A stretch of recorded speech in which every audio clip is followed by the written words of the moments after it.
sugilano ni mo sa una mong bana, ma? Oh, grabe tong una na kong bana. Stricto kaayo. Kulatado ko adto pero hisgot sa iyang kalag. Kausad to, gibunalan ko og manok. Uy, manok? Nga naman, ma? Kay nauli siya nga wa na'y sudan. Kay pito sabgoy among anak. Nahurot man ang sudan. Nasuko sa iyang pagpauli nga wa na siya'y sudan. Nga naman sila mo siya binli, ma? Ayos ahay, God. Kung dugay siyang mauli, tuan naman siya sa ila man ni hapon. O kay nagabihaan naman siya adto. Maong gihurot na mo ang sudan. Pag uli niya, sukuan niya, uy. Gibunal niya nako ang buhi niyang manok. Namatay gud taon ang manok. Uy, nga nung ang manok mo sa iyang gibunal mo, ma? Kay iyang ipaihaw, aron mo isudan niya. Giihaw ko na lang sad ang manok, kay namatay naman. Nag-ihaw og nagluto ko sa manok nga sige kog hilak. Kay nakulatahan naman sad ko. Paitay din mong kahimtang sa una, manok? Mao dihang namatay na tong una kong bana nga si Ben. Naminyo kog usab ni Papa ninyo si ito. Kay musuway ko nga panggaon og mahalon nga kanatinud-anay bang pagmahal. Kay wa man ko na masinati sa una na kong bana. Wa bang ko na magusto si Papa sa imong kaliwat, ma? Oo. Kay dili lagi sila gusto nga maminyo kog usab. Ilabi na ang mga igsuon ni Ben. Og lakip na sad ang mga anak na mong Ben. Dili sila gusto nga magminyo kog usab. Pero nagtuman gid ko sa kong gusto ay. Kay suma, buutan man si Papa ninyo. Dili kay kamulang upat na mo nga mga anak ang iyang pinangga. Apil na ang 7 nako ka anak sa una na kong bana. Siya ang nahimo kong kaabag sa pagpadako nila. Bitaw, masa? Patas ang pagdani Papa sito na mong managsuon? Bisag ang 7 na mong ka managsuon, nga anak ni mas una ni mong bana. Mao nga wagid ko magduha-duha nga makigmenyo ni Sito. Kay dili lalim nga magpadako sa 7 ka anak nga ako rang usa adtong higayuna. Nagkinahanglan gid ko og kaabag. Og ulitaw man sad si Sito, si Papa ninyo. Pero wa jud ko masayop. Tungod kay kugihan si Papa Sito ninyo. Siya ang nipuli og tikad sa yuta sa una kong bana. Iyaning gimaisan. Og kinina ang gikuhaan na mo og panginabuhi. Sukad pa kaniadto nga wa pa kamong mga anak namo ni Papa Sito ninyo. Janet! Oh, nas Papa ay. Sige. Pagsukad na dito. Aron makakaon nas Papa nimo. Ako mo'y musugat ni Papa ninyo.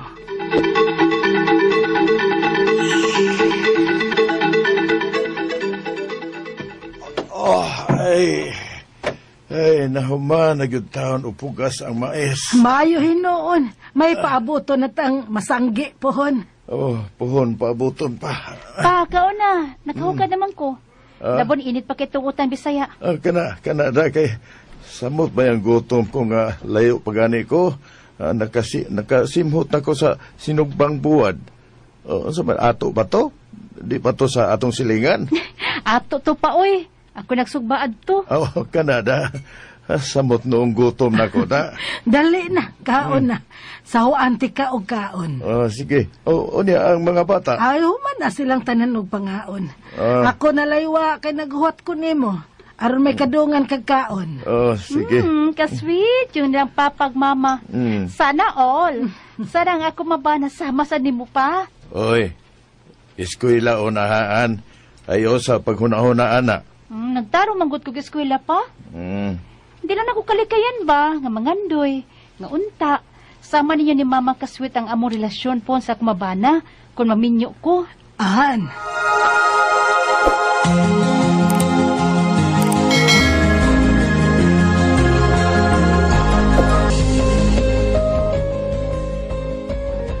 Pero aman ganay silang tiyo og tiya sa imong papasituan. Nga naman, Jun. Kay di lagi sila gusto nga maminyo pag-usab si Mama sa lain, human mamatay nga mong Papa Ben. Pero, magmahay pa daay mong papasito, nga kugihan man sad siya. Si Papa ba yung usas nagpadako ninyo ha, tungod sa iyang kakugi? Pero ang gusto ko na mo kaniadto, nga dili na maminyo si Mama, ug kami na lang ati mano ni Mama. Apan, naminyo man gid siya kang Papa nimo, Kung dili paigo, siya pagid ang mitikad sa yuta ni Papa kay mo'y pagbuot ni Mama. Pero kamo naghapi nakapahimos manggod, di ba? O kita. Kitang tanan na nakapahimos. Kaya mo man nagibuhin ni Papa nato. Basta, wa may makauyon nga namin og usab si Mama. June.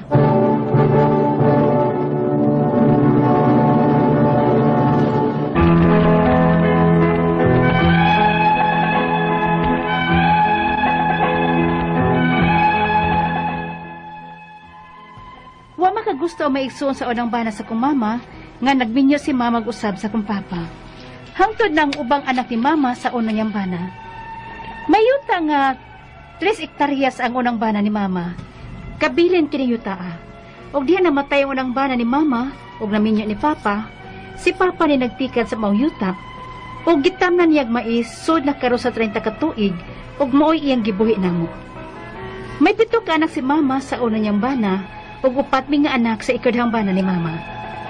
Si papa na ang nagbuhi namon tanan pinaagi sa iyang kakugi. Unya, Han, nagkasabot na may managsuon nga anak ni Papa Ben nga bahino na namo kining yuta ni Papa aron mahimuan og titulo namong tagsa-tagsa ka managsuon. Kay minyo na maming tanan. mao ba? Unya ni ba mama ana? Ingon lang among mga iyaan nga wa man kunoy labot si Mama ining yuta ni Papa. Unsa? Nganong may labos mama? Ay basta, mo na sulti sa mga iyaan ug uyuan. Way labot si Mama aning yuta ni Papa nga sinunod ni Papa sa iyang mga ginikanan. Unsa?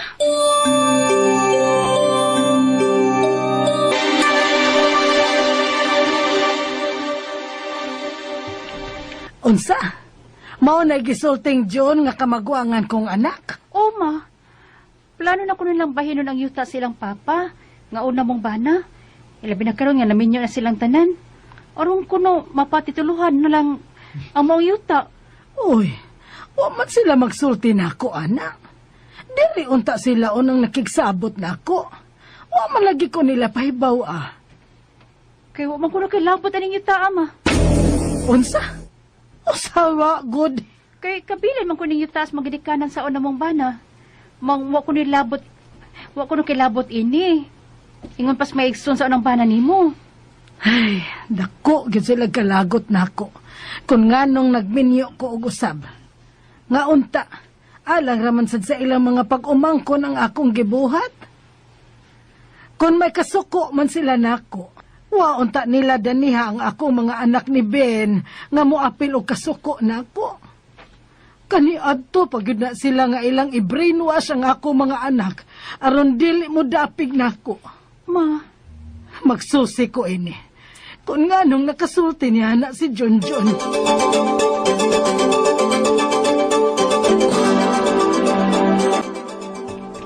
Mao ba? maulagi na pa uy. Ako'y naluin ni mama. Grabe sad sila, eh. Wa ko baya pasipad ining yuta, ah. Gitarong ko kiniugtikad. Ug ang abot sa yuta, kamong tanang mga anak ni mama nimo ang nakapahimos niini. Wa na ko magiglain pa sa mga anak ni mama nimo sa una niyang pana. Giisip ko usab kining akong mga kaugalingong mga anak sama ninyo. Pa.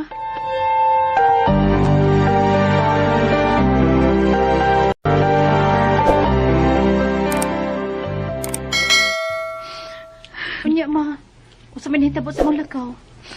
Nagkasultihan na mo sa mga anak nimo sa una mong bana. Naiubos ko nilang John John. Kanya naman ma.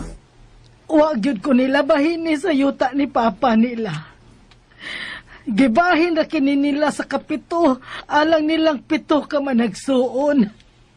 Wa na ko'y labot ining yuta. Unsa?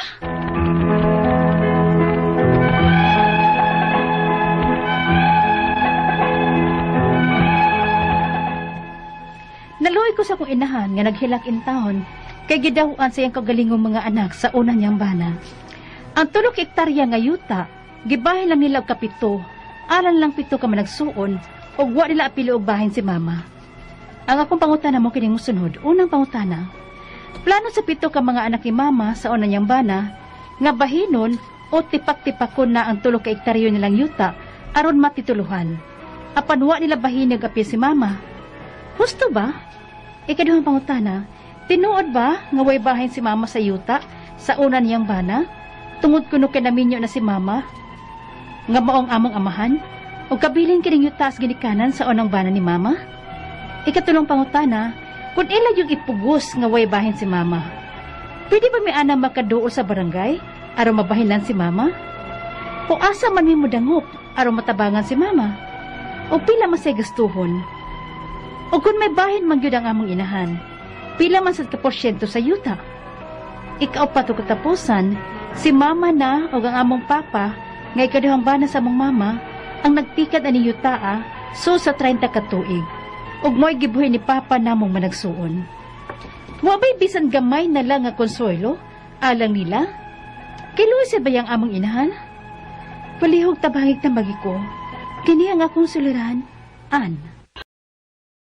Maayong adlaw, mga sukintig paminaw, kini si Attorney Elaine Bathan, and of course, kauban gihapon ng ako ang partner, nga si Dr. Rene Obra. Kami ang muhatag ninyo og tambag, tubag, solusyon, kalinawan sa inyong mga pangutana o problemang may punto medical, legal, personal, emotional, behavioral, no, mga problema sa mga dinadiling droga, psychological nga mga problem, o nag-alboroto mo kay napungot na mo sa inyong silingan, napungot na mo si mohang kapika, sa imuhang bana, si mohang asawa, si mohang uyab, si mohang higala, si mohang pamilya, na ba may problema si yuta, ang inyong mga legal documents, no, nagkaguliyang ba na din ha, ayaw mo ka problema. Ipadala ang inyong suwat sa suliran_612@yahoo.com or sa ato ang Facebook account nga kini ang akong suliran official writers page. Pwede sad atong ipadala sa 3rd floor Jose R. Martinez Building, Osmeña Boulevard, Cebu City. And atong letter sender taga Baungon, Bukidnon, ato siyang tawgon sa pangalan nga si Ann. No, panikabot 30 years old si Ann, 28 years old. Bata pa ni si Ann, no? Byuda ang mama ni Ann nga si Janet, dihang naminyo kini sa ilahang amahan nga si Sito. Unang naminyo si Janet kang Ben, diin naa sila'y 7 ka mga anak. Wow! 4 pud sila ka anak si Ann, 11 tanan sa ikaduhang bana sa ilahang mama. Si Ben ang unang bana sa ilahang inahan, na itulo ka hektaryang yuta nga napanunod gikan sa mga ginikanan ini. Pagkamatay ni Ben, ang ilahan ng amahan ni Ann nga si Sito ang nitikad sa yuta og gitamnan og mais sulod sa 30 ka tuig ug maoy gibuhi nilang manag-igsuon apan niining bag-o lang plano sa 7 ka mga anak ni Janet, no, bali ang half brothers and sisters sa ato ang letter sender. Sa unang bana, nga bahin-bahinon na ang yuta ug ilahang patituluhan. Apan wa nila apili og bahin, ang ilahang inahan kay naminyo na kuno ni ug otro sa lain nga mao ang amahan ni Ann. Uy. Unang pangutana, plano sa 7 ka anak ni mama nga una niyang bana nga bahinon og tipak-tipakon ang 3 ka hektarya nilang yuta aron matituluhan. Apan wa nila bahini og apil si mama. Husto ba? Okay. Now, ang yuta manggod, no, gipanunod na siya, di manis kang yuta ni Janet, gipanunod man ni kang Ben. Kang Ben ni, no, sa ginikanan ini. So, mahog jud siya nga, mahog man siya air, no, ang imuhang mama. So, naagyo'y share pa ang imuhang mama with the 7, samtang buhi pa ang imuhang mama. Unya, ang kanimagod, mahog manggod ni siya, di manggod ni siya property nga gipalit ni Ben. Lahi na siya kung property nga gipalit. Papunta na siya sa mama, no. Kani gipanunod manggod ni, ang kani siya nga line, budown ragyod na siya, ngadto ragyod sa side, ug sa mga kadugo ragyod pod ni Ben. But, samtang buhi pa imong mama, makabahin siya, imong mama, pero mamatay ang imuhang mama, di na mapunta sa iyahang heirs, but mapunta na sa 7 kabuok nga mga anak. So, karon nga buhi pa imuhang mama, dili sakto ang ilahang gibuhat, nga wa nila apila, kay makabahin pa man siya, Only lang na kung pananglitan time to go na ang makabahin raana ang kanarapong 7 ka mga anak ni Ben, no? Dili mo makaapil og bahin anian kay gikan man ni sa hinaguan sa ginikanan ni Ben, no? Dili man gud ni gigaguan sa imuhang mama ug ni Ben nga makabahin mo sa party sa imong mama, no? Mura mo siyang nidawat og limpyo, so dili gud na pwede kay i-preserve man gud na sa balaod nga kung diin gikan, no? Kay nanunod ra man ta, mustihin gud siya within the bloodline. Kaduhang pangutan na tinuod ba nga walay bahin si mama sa yuta sa una niyang bana tungod kuno kay naminyo si mama og utro nga mao ang among amahan og kabilin kining yuta sa ginikanan sa unang bana ni mama. That is true, meaning to say dili siya kanaon sa siya partially correct, pero samtang buhi pa siya, makashare siya. Pero kung mawa na siya, kamo nga supposed to be legal heirs si imuhang mama, di mo makabahin anang yuta punta ra gyud na balik ngadto sa pamilya ni Ben kay gikan man na nila. Ikatulong pangutana, kung ilag yung ipugos nga walay bahin si mama, pwede ba mi makaduol sa barangay aron mabahinan si mama o asa man midangop aron matabangan si mama ug pila pud ang gastuhon? Unsa man ni kanang wa man gud kaayo siya gisulti ba, no? Si Ann kung maayo ba mogbuot sa 7 ka igsuon o nag-away-away mo. Kay kung maayo pa mogbuot, pahatagi imuhang mama. Para makatikad lang po niya for as long as kay para naapoy magamit nga kanang yuta nga makapananom ang imuhang mamag mabuhi pa siya, no? Kaya ang tambal asa man sad siya kwarta panginabuhi kung kuaan po ninyo yuta kana nga reasoning ba. Pero kung dili sila o maginahanglan gud mo mudangop og abogado, pwede pog magpabarangay una basin pa deg ang barangay captain makatabag husay, no? Kay total pamilya man ni nga issue. Pero kung dili gani gyud kinahanglan gud mo mudangop og abogado.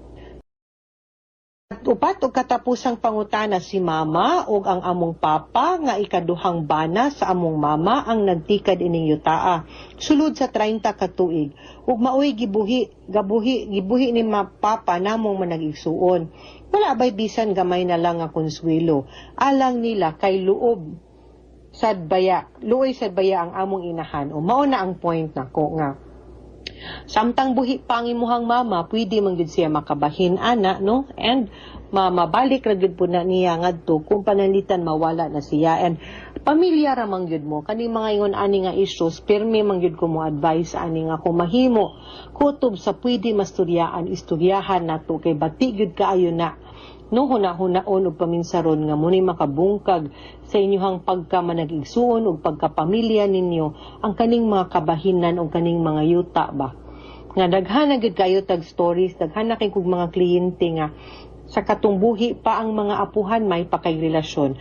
Pero pagkawa na kay mag-ilugay na, mugawas na ang garbo, mugawas na ang kahakog, mugawas na ang pagkamaterialistik, malimtan ang kadugo, malimtan ang inahan, malimtan ang hinigugma sa pamilya tungod sa kwarta, tungod sa yuta. Kanira bang mga butanga, di ba na nato madas langit ha? Madugta ba takuyog si yuta ani, no? So ayaw mong palabi kumkum ana. Kay tingalig ma-excited ang yutag timaho ninyo, mauna mo, simbako ko. Ayaw lang kog apila. Pero bitaw tinuod mga sukintig paminaw. Sometimes ba kanang hunahunaon gyud nato nga kaning mga butang lumalabay ra ni. Labi na karon sa panahon sa pandemya, daghan kaayong mga nangamatay, daghan kaayong nangawa. Makaingon gyud ko nga kaning pandemic, no, mao ni great equalizer natong tanan. Maski unsa pa kakadato, maski unsa pa kanindot imuhang auto, ug moingon ang isik nga mag-isikyo makagawas bagod ta, wa patas tang tanan. Naatas balay wa ta kagawas. Simbako mataptan tag sakit. Pareho ra gyud tang magpneumonia ubhon di ka timaho, no? Unya maglisod sa ospital, kamatay ra gyud gihapon. Kremate, wa gyud makilubong nato, no? So kisamay mo ampo, di ba? Kung pananglitan, wa man lang gani tay maayong pagkigrelasyon maskis atong pamilya. Ang pandemya nakaingon gyud nga inaarong mga panahon na balik dito sa atong pamilya. Nga, kung makig-away ta, asa man tapadong. Diba? So, it's better to fix relationship, samtang pwede pa. Mga sukintig paminaw, hinaot unta nga namoy nakutlo na pagtulunan karong adlaw, kini si Attorney Elaine Bathan. Daghan kaayong salamat sa inyong pagpaminaw sa atong tulumanon. Hangtod sa sunod nga sugilanon, dinhi gapon sa tuang programa, kini ang akong suliran.